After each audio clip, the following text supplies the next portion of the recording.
Présentation du chapitre. Avant d'utiliser un téléphone IP, d'accéder à la messagerie instantanée ou d'effectuer d'autres interactions sur un réseau de données, vous devez connecter les périphériques finaux et les périphériques intermédiaires par le biais de connexions câblées ou sans fil pour former un réseau opérationnel. C'est ce réseau qui prend en charge notre communication dans le réseau humain. Jusqu'à ce point du cours, nous avons considéré les services qu'un réseau de données peut fournir au réseau humain, examiné les fonctionnalités de chaque couche du modèle OSI, et les opérations des protocoles TCP, IP, et observé en détail la technologie Ethernet, une technologie de réseau local universel. L'étape suivante consiste à apprendre comment assembler ces éléments dans un réseau opérationnel. Dans ce chapitre, nous allons examiner les différents supports, et le rôle que chacun joue avec les périphériques qu'il connecte. Vous allez identifier les câbles nécessaires à l'établissement des connexions de réseau local et de réseau étendu, et apprendre à utiliser les connexions de gestion des périphériques. Vous découvrirez comment choisir des périphériques, et concevoir le schéma d'adressage de réseau, puis appliquerez ces connaissances dans les travaux pratiques. Objectif pédagogique. À l'issue de ce chapitre, vous serez en mesure d'effectuer les tâches suivantes. Identifier le support réseau nécessaire à l'établissement d'une connexion de réseau local. Identifier les types de connexions pour les connexions de périphériques intermédiaires ou de périphériques finaux dans un réseau local. Identifier les configurations de brochage pour les câbles droits et les câbles croisés. Identifier les différents types de câblage, les normes et les ports utilisés pour les connexions de réseau étendu. Définir le rôle des connexions de gestion des périphériques lors de l'utilisation d'un équipement Cisco. Concevoir un schéma d'adressage pour un interréseau et affecter des plages pour les hôtes, les périphériques réseau et l'interface du routeur. Comparer et distinguer l'importance des conceptions de réseau. Choix du périphérique de réseau local approprié. Dans ce cours, le choix du routeur à déployer est déterminé par les interfaces Ethernet, qui correspondent à la technologie des commutateurs, qui se trouvent au centre du réseau local. Il est important de noter que les routeurs offrent de nombreux services et fonctions au réseau local. Ces services et fonctions sont décrits dans les cours plus avancés. Chaque réseau local possède un routeur qui sert de passerelle de connexion entre le réseau local et les autres réseaux. Au sein du réseau local, un ou deux concentrateurs ou commutateurs servent à connecter les périphériques finaux au réseau local. Périphériques interréseau. Les routeurs sont les principaux périphériques utilisés pour interconnecter les réseaux. Chaque port d'un routeur est connecté à un réseau différent, et achemine les paquets entre les réseaux. Les routeurs ont la possibilité de segmenter les domaines de diffusion et les domaines de collision. Les routeurs sont également utilisés pour interconnecter des réseaux qui font appel à différentes technologies. Ils peuvent être dotés à la fois d'interfaces de réseau local et d'interfaces de réseau étendu. Les interfaces de réseau local du routeur permettent au routeur de se connecter au support de réseau local. Il s'agit généralement d'un câblage à paire torsadé non blindé, UTP, mais il est possible d'ajouter des modules pour utiliser un câblage à fibre optique. En fonction de la série ou du modèle de routeur, il peut y avoir plusieurs types d'interfaces pour connecter des câbles de réseau local et des câbles de réseau étendu. Périphérique intra-réseau. Pour créer un réseau local, vous devez sélectionner les périphériques appropriés pour connecter le périphérique final au réseau. Les deux périphériques les plus couramment utilisés sont les concentrateurs et les commutateurs. Concentrateur. Un concentrateur reçoit un signal, le régénère et l'envoie sur tous les ports. L'utilisation des concentrateurs crée un bus logique. Cela signifie que le réseau local utilise un support multi-accès. Les ports utilisent une approche de bande passante partagée et offrent souvent des performances réduites dans le réseau local en raison des collisions et des opérations de récupération. Même s'il est possible d'interconnecter plusieurs concentrateurs, ceux-ci représentent un seul domaine de collision. Les concentrateurs sont moins coûteux que les commutateurs.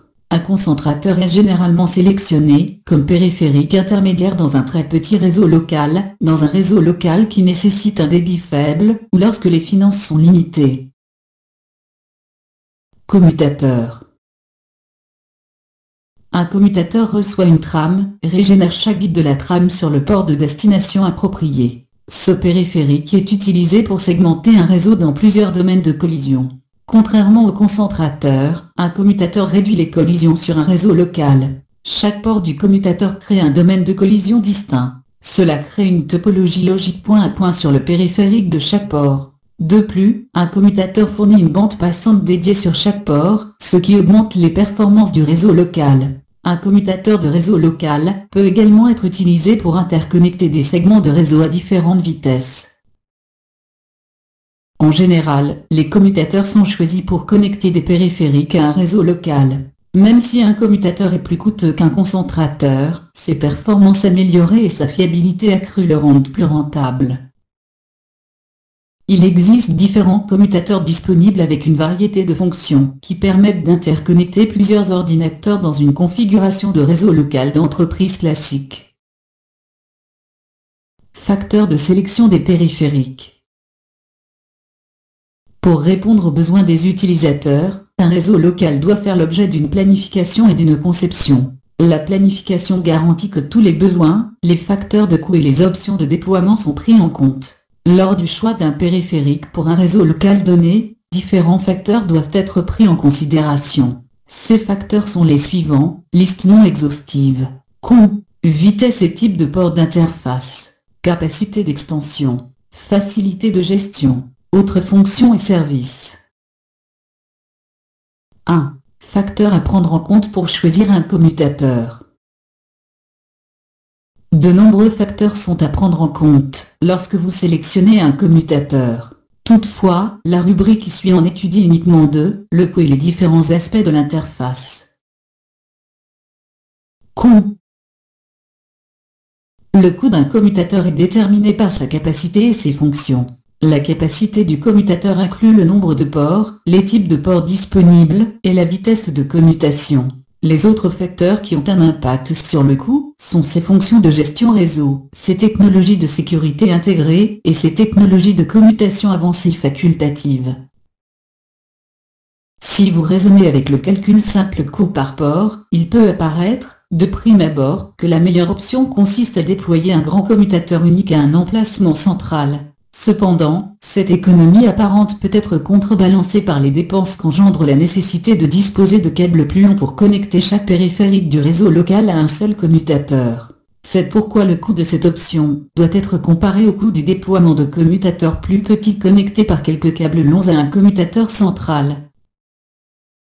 L'investissement dans la redondance est un autre coût à prendre en compte. Le fonctionnement du réseau physique tout entier est affecté s'il y a des problèmes avec un commutateur central unique.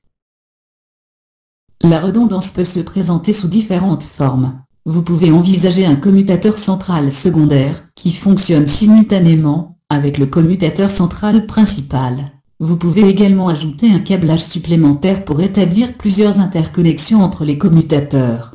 L'objectif des systèmes redondants est de permettre au réseau physique de continuer à fonctionner, même si un périphérique tombe en panne. Vitesse et type de port d'interface. La vitesse est toujours une nécessité dans un environnement de réseau local. Des ordinateurs récents avec des cartes réseau intégrées 10, 100, 1000 Mbps sont disponibles. Choisir des périphériques de couche 2 qui peuvent gérer des vitesses accrues permet au réseau d'évoluer sans avoir à remplacer les périphériques centraux. Lorsque vous choisissez un commutateur, le nombre et le type de port est une décision très importante à prendre. Posez-vous les questions suivantes: achèteriez-vous un commutateur avec juste assez de ports pour vos besoins actuels? Une combinaison de vitesses de câbles UTP? Des ports UTP à fibre optique? Réfléchissez bien au nombre de ports UTP et au nombre de ports à fibre optique nécessaires. De même, réfléchissez au nombre de ports nécessitant une capacité d'1 gigabit par seconde et au nombre de ports nécessitant seulement une bande passante de 10-100 mégabits par seconde. Enfin, calculez le moment où des ports supplémentaires seront nécessaires. 2. Facteurs à prendre en compte pour le choix d'un routeur. Lorsque vous choisissez un routeur, vous devez évaluer ses caractéristiques par rapport à son rôle. Tout comme pour le commutateur, le coût, les types d'interface et la vitesse doivent être également pris en compte. D'autres facteurs doivent être pris en considération lorsque vous choisissez un routeur: capacité d'extension, support, fonction du système d'exploitation. Capacité d'extension.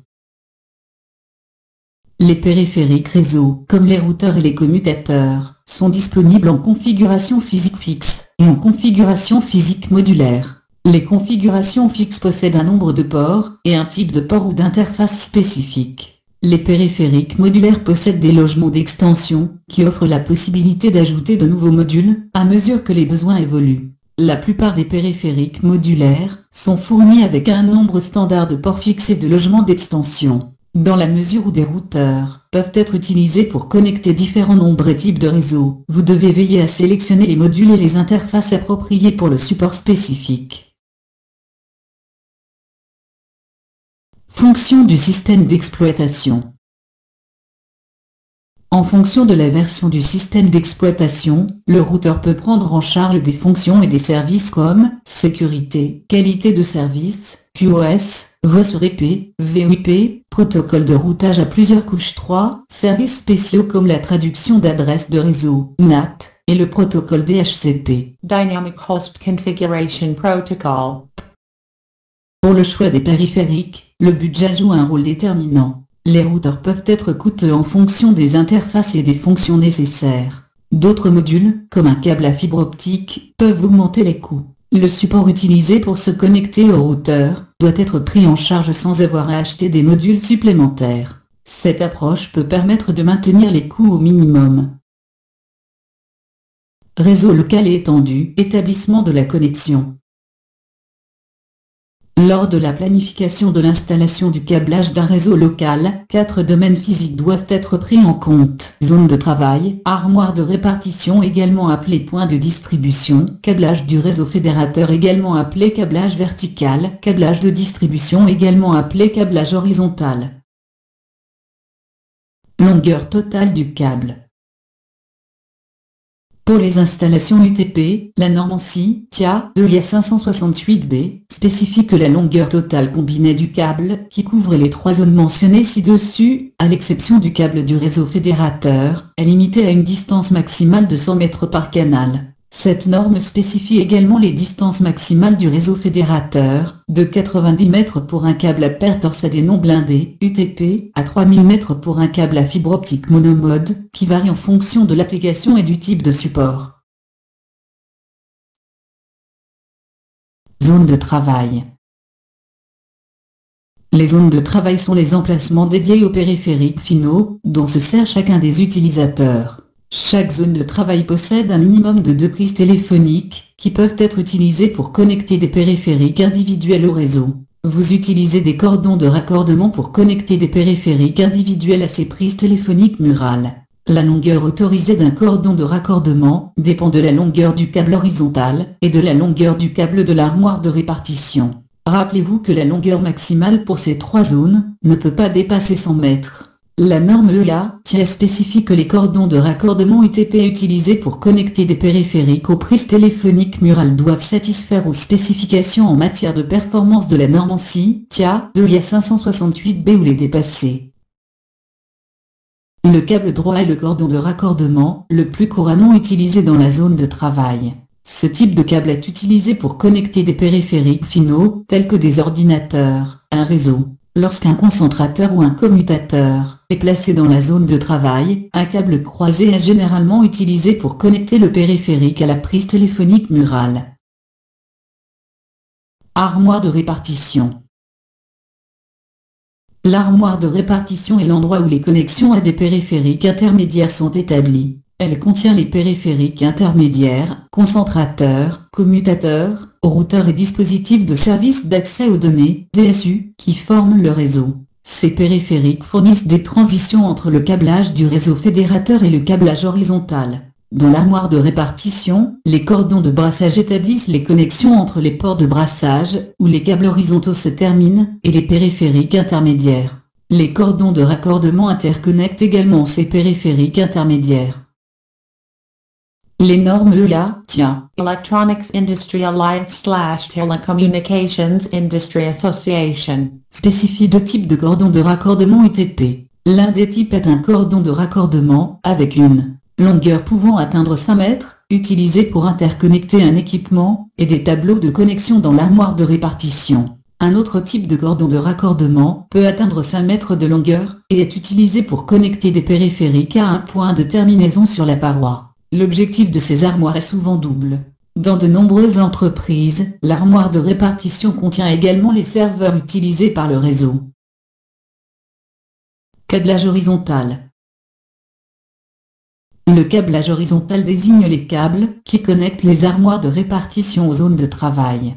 La longueur maximale d'un câble reliant un point de terminaison de l'armoire de répartition à la terminaison de la prise de la zone de travail ne doit pas dépasser 90 mètres. Cette distance de câblage horizontal maximale est appelée liaison permanente, car elle est installée dans la structure même du bâtiment. Le support horizontal chemine entre un tableau de connexion de l'armoire de répartition et une prise téléphonique murale dans chaque zone de travail.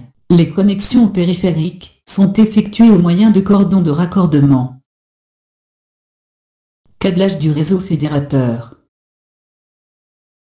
Le câblage du réseau fédérateur désigne le câblage utilisé pour connecter les armoires de répartition aux salles d'équipement, dans lesquelles se trouvent souvent les serveurs. Le câblage du réseau fédérateur interconnecte également plusieurs armoires de répartition dans l'ensemble du bâtiment. Ces câbles sont parfois acheminés en dehors du bâtiment vers la connexion du réseau étendu ou le FAI. Le câblage du réseau fédérateur, ou câblage vertical, est utilisé pour le trafic agrégé, comme le trafic en direction et en provenance d'Internet, et l'accès aux ressources de l'entreprise sur un site distant. Une grande partie du trafic provenant des différentes zones de travail utilise le câblage du réseau fédérateur pour accéder aux ressources en dehors de la zone ou du bâtiment. Par conséquent, les câbles du réseau fédérateur nécessitent généralement un support de bande passante important, comme un câblage à fibre optique. Type de support. La sélection des câbles nécessaires à l'établissement correct d'une connexion de réseau local ou de réseau étendu implique de prendre en compte les différents types de supports. Comme vous vous en souvenez, il existe différentes implémentations de couches physiques qui prennent en charge plusieurs types de supports. UTP, catégorie 5, 5e, 6 et 7. Fibre optique. Sans fil. Chaque type de support présente des avantages et des inconvénients. Voici certains des facteurs à prendre en compte. Longueur de câble. Le câble doit-il être tiré de part et d'autre d'une pièce ou d'un bâtiment à un autre? Coût. Le budget permet-il d'utiliser un type de support plus coûteux? Bande passante. La technologie utilisée avec le support fournit-elle une bande passante adéquate? Facilité d'installation. L'équipe en charge de l'implémentation est-elle en mesure d'installer le câble ou est-il nécessaire de faire appel à un tiers? Perturbations électromagnétiques ou radioélectriques potentielles. L'environnement local va-t-il interférer avec le signal? Longueur de câble. La longueur totale de câble requise pour connecter un périphérique inclut tous les câbles allant des périphériques finaux de la zone de travail au périphérique intermédiaire de l'armoire de répartition. Il s'agit généralement d'un commutateur. Cela englobe le câble allant des périphériques à la prise murale, le câble du bâtiment allant de la prise murale au point d'interconnexion ou tableau de connexion, et le câble du tableau de connexion au commutateur. Si le commutateur se trouve dans des armoires de répartition à différents étages d'un bâtiment ou dans différents bâtiments, le câble entre ces points doit être inclus dans la longueur totale. L'atténuation est la réduction de la force d'un signal lorsqu'il se déplace sur un support. Plus le support est long, plus l'atténuation affecte le signal. À un certain niveau, le signal ne peut plus être détecté. La distance de câblage joue un rôle significatif dans les performances des signaux de données. L'atténuation du signal et l'exposition à des interférences éventuelles augmentent avec la longueur du câble.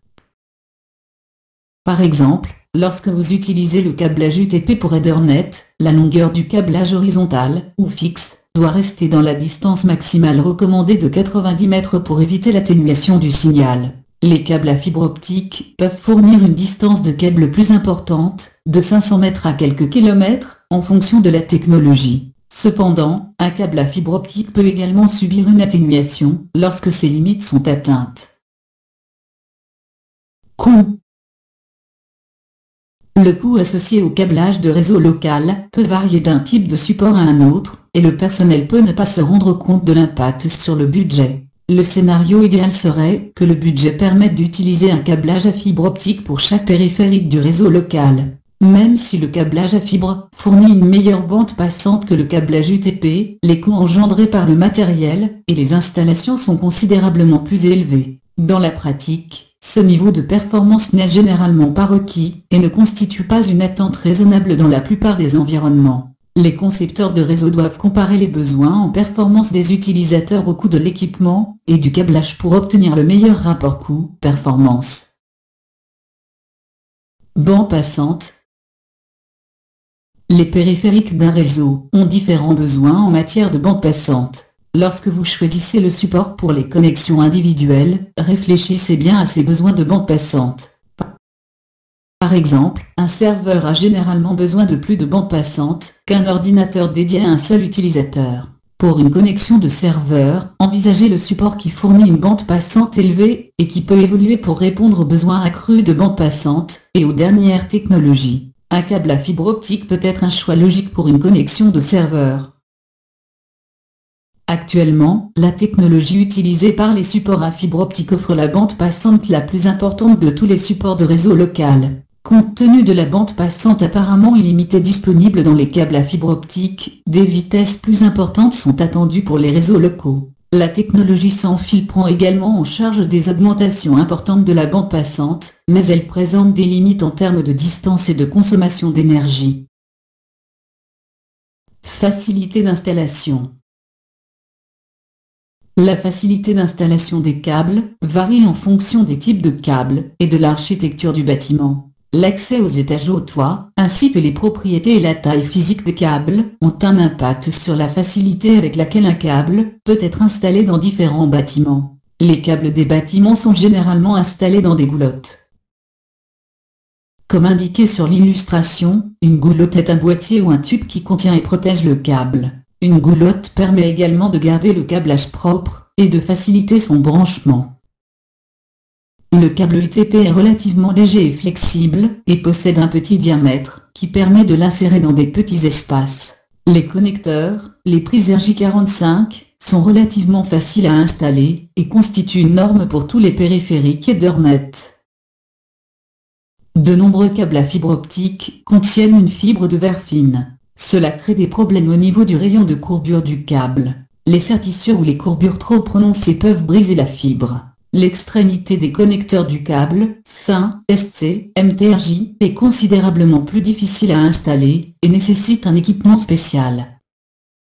Les réseaux sans fil nécessitent un câblage à un certain niveau pour connecter des périphériques, tels que les points d'accès au réseau local câblé. Comme il y a moins de câbles requis dans un réseau sans fil, la technologie sans fil est souvent plus facile à installer qu'un câblage UTP ou à fibre optique. Cependant, un réseau local sans fil nécessite davantage d'attention pour la planification et le test. De même, il y a de nombreux facteurs externes, comme les périphériques à fréquence radio et la nature de la construction du bâtiment, qui peuvent affecter son fonctionnement.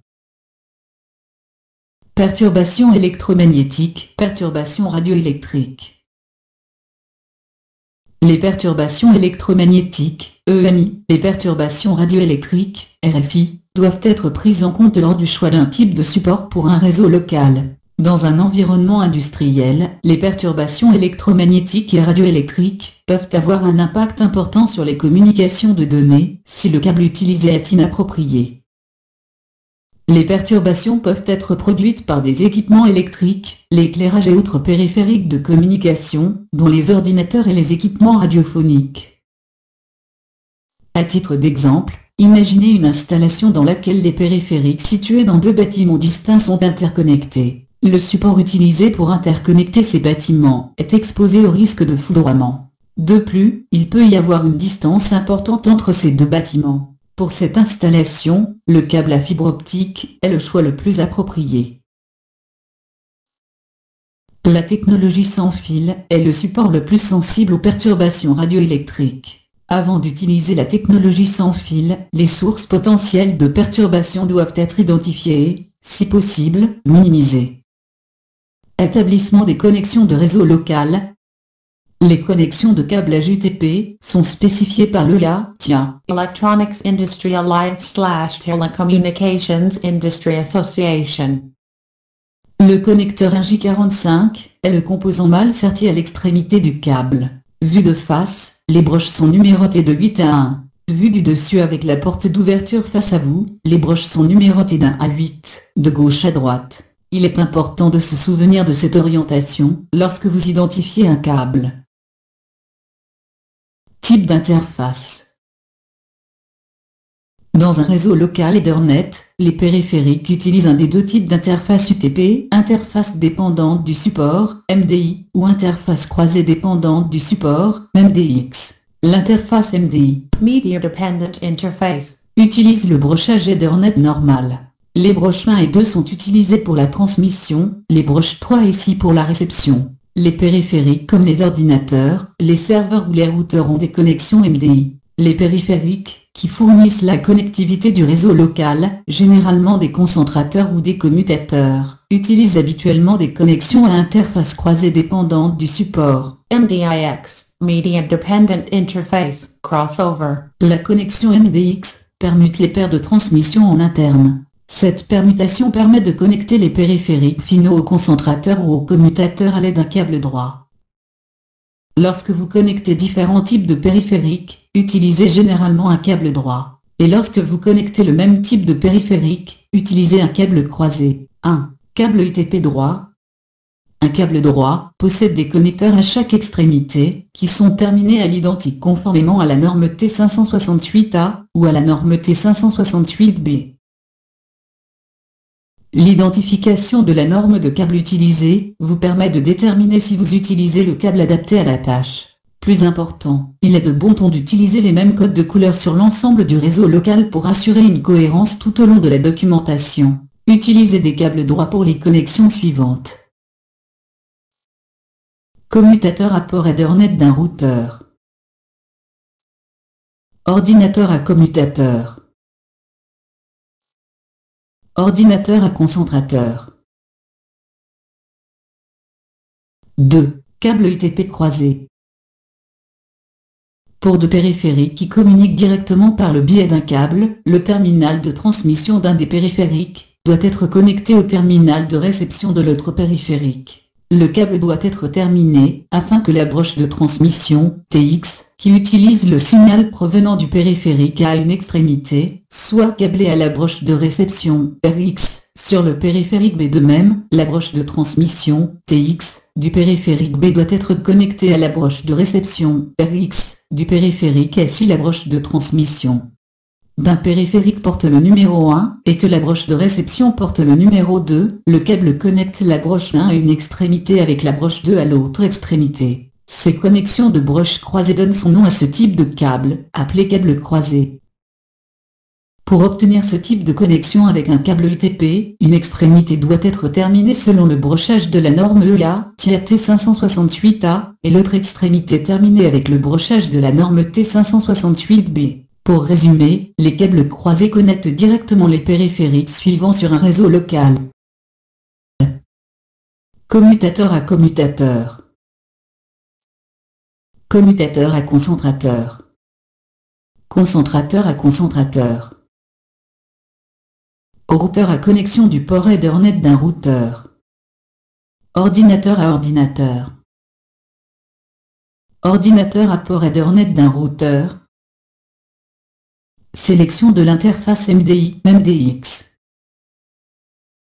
De nombreux périphériques permettent au port Ethernet UTP d'être défini avec l'interface MDI ou MDX. Cette opération peut être effectuée de trois manières selon les fonctions du périphérique. 1. Sur certains périphériques, les ports peuvent posséder un mécanisme qui permute de manière électrique les paires de transmission et de réception. Le port peut être modifié pour passer de l'interface MDI à l'interface MDIX, en engageant le mécanisme. 2. Dans le cadre de la configuration, certains périphériques permettent de sélectionner si un port fonctionne comme interface MDI ou MDX. 3. Un grand nombre de nouveaux périphériques possèdent une fonction de croisement automatique. Cette fonction permet au périphérique de détecter le type de câble nécessaire et configure les interfaces en conséquence. Sur certains périphériques, Cette détection automatique est effectuée par défaut. D'autres périphériques nécessitent une commande de configuration d'interface pour permettre la détection automatique MDX. Établissement des connexions de réseau étendues. Par définition, les liaisons de réseau étendues peuvent couvrir des distances extrêmement longues. Ces distances peuvent s'étendre sur tout le globe, car elles fournissent les liaisons de communication que nous utilisons pour gérer des comptes de messagerie, afficher des pages web ou effectuer une session de téléconférence avec un client. Les connexions de réseau étendues entre les réseaux se présentent sous différentes formes, notamment connecteur RJ11 de ligne téléphonique pour les connexions DSL, Digital Subscriber Line, connexion série 60 broches.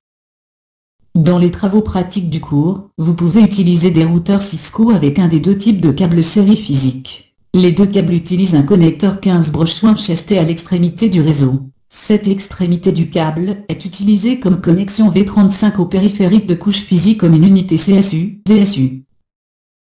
Le premier type de câble possède un connecteur mâle DB60 sur l'extrémité Cisco et un connecteur Winchester mâle sur l'extrémité du réseau. Le second type est une version plus compacte de ce câble et possède un connecteur Smart Serial sur l'extrémité du périphérique Cisco. Il est nécessaire de pouvoir identifier les deux différents types pour se connecter au routeur. 1. Équipement terminal de circuit de données, ETCD, et équipement terminal de traitement de données, ETTD. Les termes ci-dessous décrivent les types de périphériques qui maintiennent la liaison entre un périphérique qui envoie et un périphérique qui reçoit. Équipement terminal de circuit de données, ETCD, un périphérique qui fait office d'horloge pour un autre périphérique. Généralement, ce périphérique se trouve à l'extrémité de la liaison du réseau étendu, côté fournisseur d'accès. Équipement terminal de traitement de données, ETTD, un périphérique qui reçoit les services d'horloge d'un autre périphérique et s'ajuste en conséquence. Généralement, ce périphérique se trouve à l'extrémité de la liaison du réseau étendu, côté client ou utilisateur. Si une connexion série est établie directement à un fournisseur de services, ou à un périphérique qui fournit une horloge de signal comme une unité CSU, DSU, le routeur est considéré comme étant un équipement terminal de traitement de données, ETTD, et utilise un câble série ETTD. Sachez qu'il y aura des situations, en particulier dans nos travaux pratiques, dans lesquelles le routeur local devra fournir la fréquence d'horloge et utilisera, par conséquent, un câble d'équipement terminal de circuit de données, ETCD. Les équipements terminaux de circuit de données, ETCD, et les équipements terminaux de traitement de données, ETTD, sont utilisés dans des connexions de réseau étendu. La communication par le biais d'une connexion de réseau étendu est maintenue en fournissant une fréquence d'horloge acceptable pour le périphérique qui envoie et le périphérique qui reçoit. Le plus souvent, l'opérateur téléphonique ou le FAI fournit le service d'horloge qui synchronise le signal transmis. Par exemple, si un périphérique connecté par le biais d'une liaison de réseau étendu envoie son signal à 1,544 Mbps par seconde, chaque périphérique de réception doit utiliser une horloge qui envoie un signal échantillon tous les 1 sur 1 544 000 de seconde. Dans ce cas, la temporisation est extrêmement courte. Les périphériques doivent pouvoir se synchroniser sur les signaux envoyés et reçus très rapidement. En affectant une fréquence d'horloge au routeur, la temporisation est définie. Cela permet à un routeur d'ajuster la vitesse de ses opérations de communication, et de ce fait, de se synchroniser avec les périphériques connectés. Dans les travaux pratiques.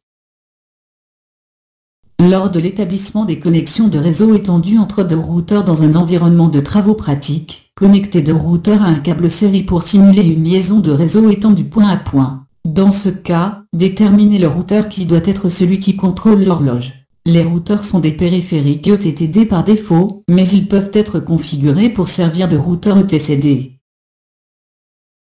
Les câbles compatibles V35 sont disponibles dans les versions ETTD et ETCD. Pour créer une connexion série point à point entre deux routeurs, reliez un câble ETTD et ETCD. Chaque câble est fourni avec un connecteur qui correspond à son type complémentaire. Ces connecteurs sont configurés de sorte que vous ne puissiez pas relier deux câbles ETCD ou deux câbles ETTD ensemble par erreur. Combien de dans le réseau ? Pour développer le schéma d'adressage d'un réseau, commencez par déterminer le nombre total d'hôtes. Prenez en compte chaque périphérique, qui nécessite ou nécessitera une adresse IP. Les périphériques finaux qui nécessitent une adresse IP sont les suivants. Ordinateur des utilisateurs. Ordinateur des administrateurs. Serveur. Autres périphériques finaux tels que les imprimantes, les téléphones IP et les appareils photo IP. Les périphériques réseau qui nécessitent une adresse IP sont les suivants. Interface de réseau local du routeur. Interface, série, de réseau étendu du routeur. Les périphériques réseau qui nécessitent une adresse IP pour la gestion sont les suivants. Commutateur. Point d'accès sans fil. Il peut y avoir d'autres périphériques sur un réseau qui nécessitent une adresse IP. Ajoutez-les à cette liste et évaluez le nombre d'adresses qui seront nécessaires pour la croissance du réseau au fur et à mesure que de nouveaux périphériques viendront s'ajouter. Une fois que le nombre total d'hôtes, actuels ou futurs, a été déterminé, identifiez la plage d'adresses disponible et l'endroit où les utiliser dans l'adresse réseau indiquée. Ensuite, déterminez si tous les hôtes font partie du même réseau ou si le réseau entier est divisé en sous-réseaux distincts. Souvenez-vous que le nombre d'hôtes sur un réseau ou un sous-réseau est calculé à l'aide de la formule 2 à la puissance n-2 où n est le nombre de bits disponibles comme bits d'hôtes. Souvenez-vous également que les deux adresses soustraites sont l'adresse réseau et l'adresse de diffusion réseau. Elles ne peuvent pas être affectées à des hôtes. Combien de réseaux? De nombreux réseaux incitent à diviser un réseau en sous-réseaux. Gestion du trafic de diffusion. Les diffusions peuvent être contrôlées, car un grand domaine de diffusion est divisé en domaines plus petits. Tous les hôtes du système ne reçoivent pas toutes les diffusions.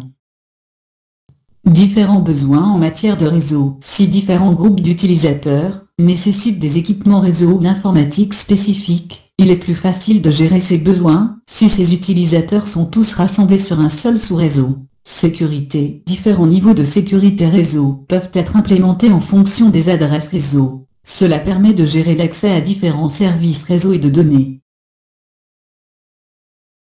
Comptage des sous-réseaux. Chaque sous-réseau, en tant que segment de réseau physique, nécessite une interface de routeur faisant office de passerelle pour ce sous-réseau. De plus, chaque connexion entre routeurs est un sous-réseau distinct. Le nombre de sous-réseaux d'un réseau est également calculé à l'aide de la formule 2 à la puissance n, où n est le nombre de bits empruntés à l'adresse réseau IP disponible pour créer des sous-réseaux. Masque de sous-réseau. Une fois que vous avez déterminé le nombre requis doté de sous-réseaux, l'étape suivante consiste à appliquer un masque de sous-réseau pour le réseau entier, puis à calculer les valeurs suivantes. Un sous-réseau et un masque de sous-réseau unique pour chaque segment physique. Une plage d'adresses d'hôtes utilisable pour chaque sous-réseau.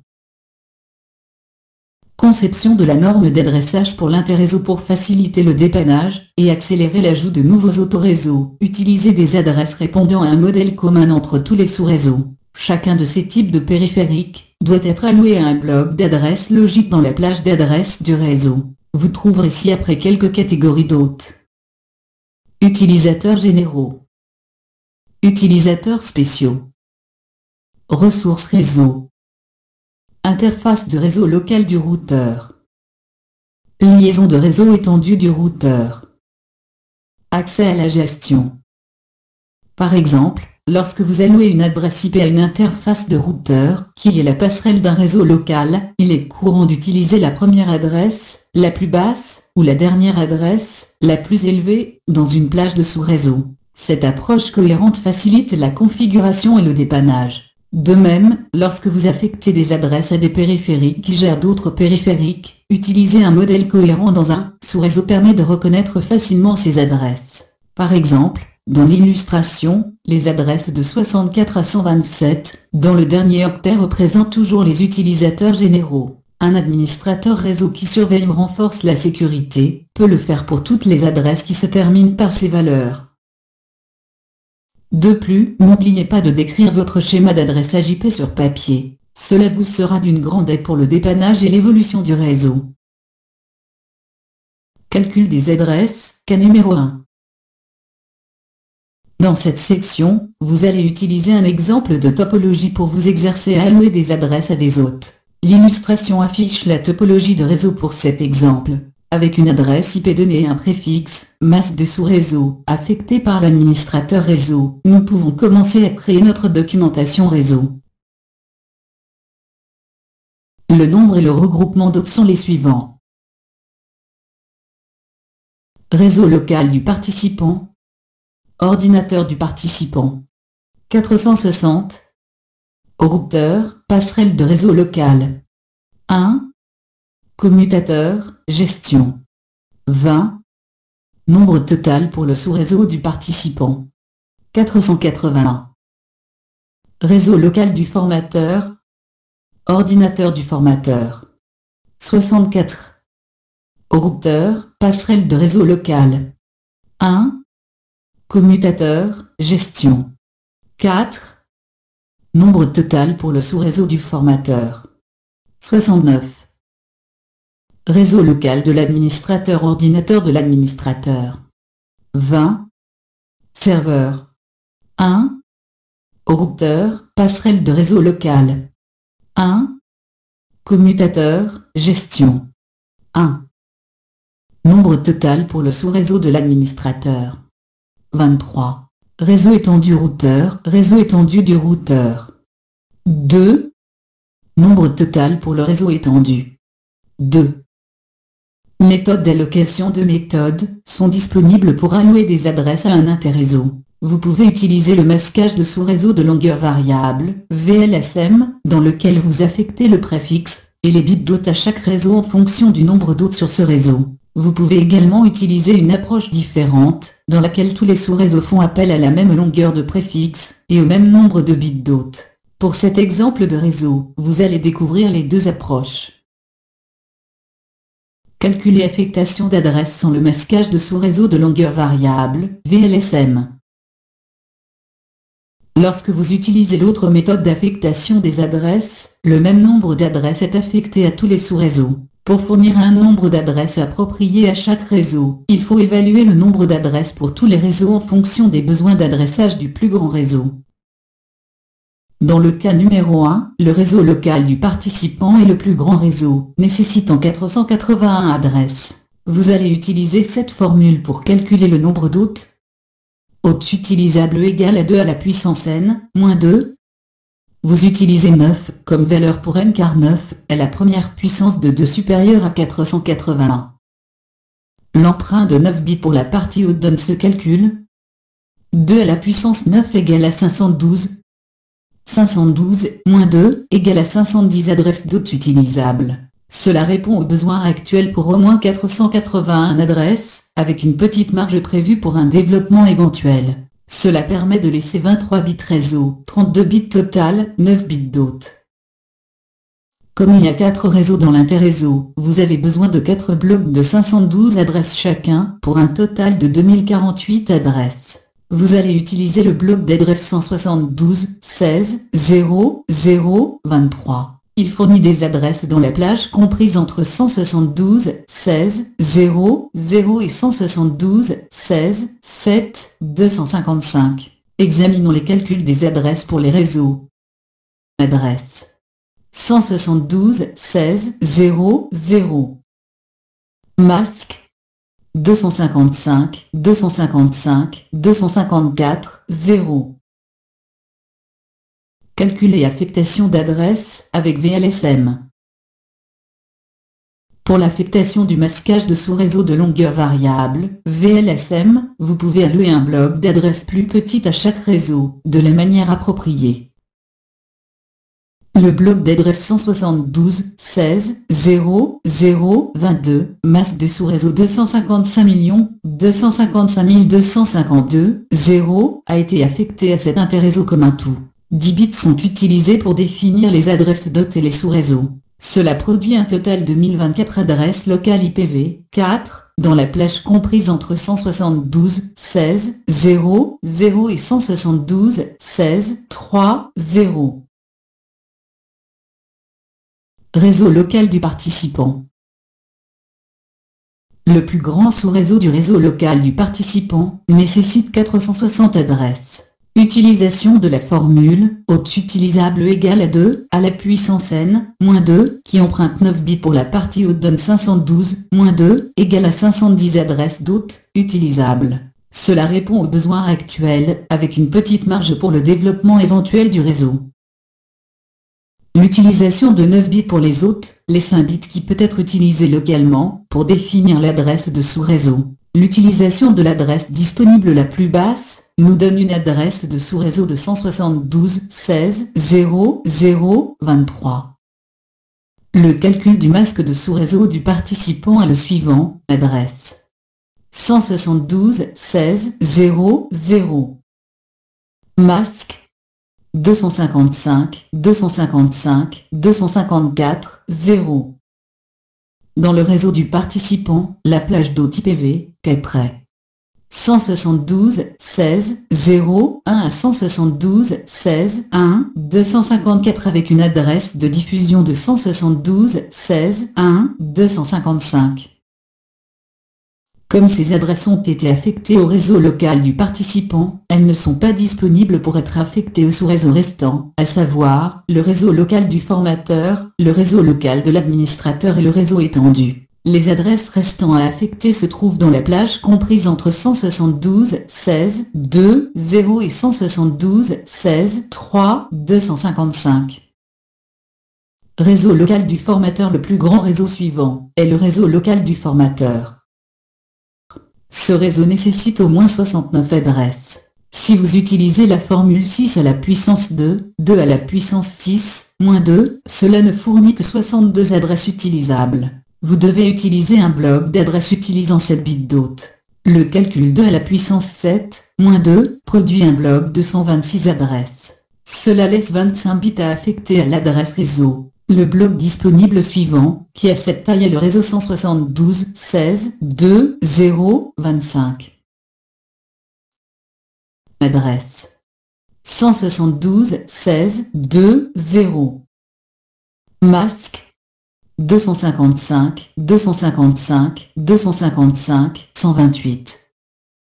Cela produit une plage d'hôte IPv 4 de 172.16.2.1 à 172.16.2.126 avec une adresse de diffusion de 172.16.2.127. À partir du bloc d'adresse initial 172.16.0.0.22, vous allouez les adresses comprises entre 172.16.0.0 et 172.16.2.127. Les adresses restant à allouer sont comprises entre 172.16.2.128 et 172.16.3.255. Réseau local de l'administrateur. Pour le réseau local de l'administrateur, vous devez prévoir 23 hôtes. Cela nécessite l'utilisation de 5 bits d'hôte à l'aide du calcul 2 à la puissance 5, moins 2. Le bloc d'adresse disponible suivant, qui peut prendre en compte ces hôtes est le bloc 172.16.2.128.27. Adresse 172.16.2.128. Masque 255.255.255.224. Cela produit une plage d'hôte IPv 4 de 172.16.2.129 à 172.16.2.158 avec une adresse de diffusion de 172.16.2.159. Cela donne 30 adresses IPv 4 uniques pour le réseau local de l'administrateur. Réseau étendu. Le dernier segment est la connexion du réseau étendu, qui nécessite 2 adresses d'hôte. Seuls 2 bits d'hôte prennent en compte les liaisons du réseau étendu. 2 à la puissance 2, moins 2 égale à 2. Cela laisse 8 bits pour définir l'adresse de sous-réseau local. Le bloc d'adresse disponible suivant est 172.16.2.160.30. Adresse 172.16.2.160. Masque 255, 255, 255, 252. Cela produit une plage d'eau type EV 4.2. 172, 16, 2, 161 à 172, 16, 2, 162 avec une adresse de diffusion de 172, 16, 2, 163. Cela clôt l'allocation des adresses à l'aide du masquage de sous-réseau de longueur variable, VLSM, pour le cas numéro 1. Si un ajustement est nécessaire pour prendre en compte le développement futur du réseau, les adresses de la plage comprises entre 172, 16, 2, 164 et 172, 16, 3, 255 sont toujours disponibles. Calcul des adresses, cas numéro 2. Dans le cas numéro 2, le défi est de mettre en sous-réseau cet interréseau tout en limitant le nombre d'hôtes et de sous-réseaux inutilisés. L'illustration affiche 5 sous-réseaux différents, chacun avec différents besoins en matière d'hôtes. L'adresse IP donnée est 192.168.1.0.24. Les besoins en matière d'hôtes sont les suivantes. Réseau A 14 hôtes. Réseau B, 28 hôtes. Réseau C, 2 hôtes. Réseau D, 7 hôtes. Réseau E, 28 hôtes. Comme pour le cas numéro 1, commencez le processus en mettant en sous-réseau le besoin en hôte le plus important en premier. Dans le cas présent, les besoins les plus importants concernent le réseau B et le réseau E, chacun avec 28 hôtes. Appliquez la formule hôte utilisable égale à 2 à la puissance n, moins 2. Pour les réseaux B et E, 5 bits sont empruntés de la partie d'hôte et le calcul est 2 à la puissance 5 égale à 32, moins 2. Seules 30 adresses d'hôte utilisables sont disponibles en raison des 2 adresses réservées. L'emprunt de 5 bits répond aux besoins, mais laisse peu de place pour le développement. Ainsi, vous pouvez envisager d'emprunter 3 bits pour les sous-réseaux en laissant 5 bits pour les hôtes. Cela permet d'obtenir 8 sous-réseaux avec 30 hôtes chacun. Commencez par allouer des adresses pour les réseaux BE. Le réseau B utilise le sous-réseau 0. 192, 168, 1, 0, 27. Plage d'adresses d'hôtes comprises entre 1 et 30. Le réseau E utilise le sous-réseau 1. 192, 168, 1, 32, 27. Plage d'adresses d'hôtes de 33 à 62. Le besoin en hôte le plus important suivant concerne le réseau A, suivi du réseau D. L'emprunt d'un autre bit et la mise en sous-réseau de l'adresse réseau 192.168, 1, 64 donne la plage d'hôtes, le réseau A utilise le sous-réseau 0. 192, 168, 1, 64, 28. Plage d'adresse d'hôtes de 65 à 78. Le réseau D utilise le sous-réseau 1. 192, 168, 1, 80, 28. Plage d'adresse d'hôtes de 81 à 94. Cette allocation prend en charge 14 hôtes sur chaque sous-réseau et répond aux besoins. Le réseau C ne possède que 2 hôtes. 2 bits sont empruntés pour répondre à ce besoin. En commençant avec l'adresse 192, 168, 1, 96 et en empruntant 2 bits supplémentaires, vous obtenez le sous-réseau 192, 168, 1, 96, 30. Le réseau C utilise le sous-réseau 1. 192, 168, 1, 96, 30. Plage d'adresse d'hôtes de 97 à 98. Dans le cas NDEG2, vous avez répondu à tous les besoins sans gaspiller un grand nombre de sous-réseaux potentiels et d'adresses disponibles. Dans ce cas, les bits ont été empruntés à des adresses qui ont déjà été mises en sous-réseau. Comme vous le rappelle une section précédente, cette méthode est appelée masquage de sous-réseau de longueur variable, VLSM. Interface des périphériques. Il est important de comprendre que les périphériques, routeurs et commutateurs Cisco, possèdent plusieurs types d'interfaces associées. Vous avez utilisé ces interfaces dans les travaux pratiques. Ces interfaces, également appelées ports, correspondent à l'emplacement où les câbles sont connectés aux périphériques. Pour obtenir des exemples d'interfaces, reportez-vous à l'illustration. Interface de réseau local, Ethernet.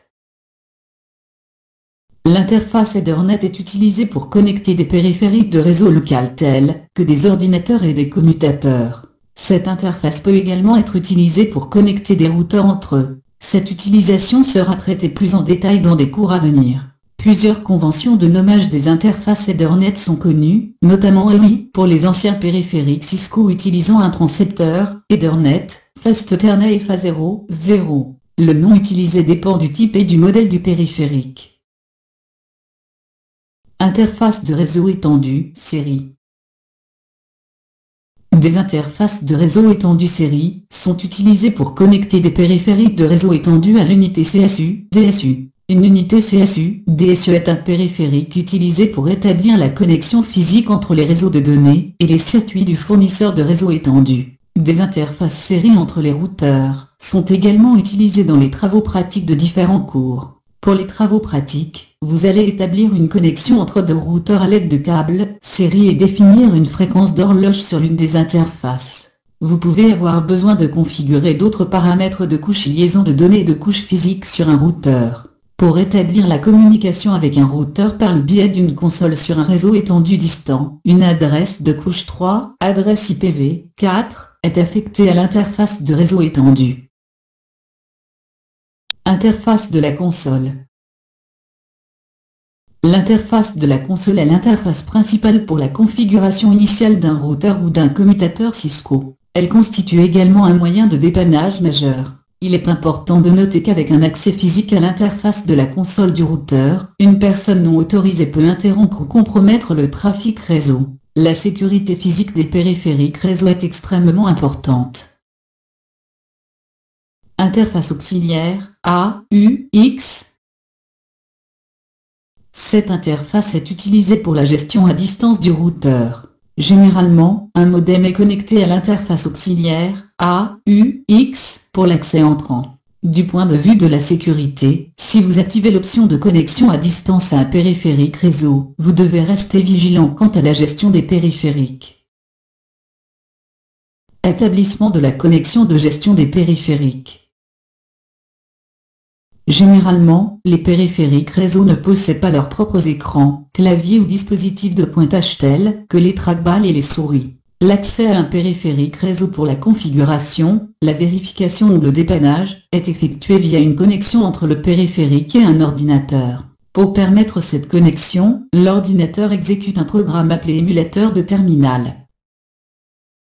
Un émulateur de terminal est un logiciel qui permet à un ordinateur d'accéder aux fonctions d'un autre périphérique. Il permet à une personne d'utiliser l'écran et le clavier d'un ordinateur pour utiliser un autre périphérique, comme si l'écran et le clavier étaient directement connectés à l'autre périphérique. La connexion du câble entre l'ordinateur qui exécute le programme d'émulation de terminal et le périphérique est souvent établie via l'interface série.